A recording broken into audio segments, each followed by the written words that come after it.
Hi guys, sa mga oras na to may baon nga akong secret. So pupunta kami dito sa Jollibee. Ayan, kaka-open niya lang talaga guys kahapon. Kaya dinumog talaga ng maraming tao. So ayan, syempre, mapahuli ba ako? Syempre nag-grave ako ngayong gabi. Thank you nga pala sa aking pinakagwapong kapatid. Ayan, yan yung daladala ko kanina talaga. That is kanin. Dahil po kulang talaga yung kanin sa Jollibee. Kapag ikaw kaya dapat ikaw magbaon ka lang ng kanin. Syempre nalalawi ako magkutsara dyan kaya kinamay ko na talaga. Kahit walang hugas, okay lang yan. Kamay ko naman eh. Masarap naman yan. Chares. Ayan, syempre ayan. Sarap-sarap talaga ng kain ko. Kasi nga nasatisfied ako ngayong gabi. Gusto ko pa sana ng Coke float kasi walang Coke float. Kaya ito na lang. Mini sundae na lang. Super OA yarn.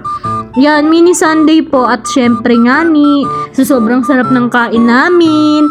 Aba, taob talaga yung dala kong kanin. Puno talaga yan mga besh. So, ito pa pala, yung isa ko pang kinikrave. Lasang McDo! Grabe, ang sarap. Thank you, Lord. Thank you po talaga. Dahil nasatisfied ako ngayong gabi. Thank you sa kapatid ko. Bye! Sana nag-enjoy kayo. Share ko lang.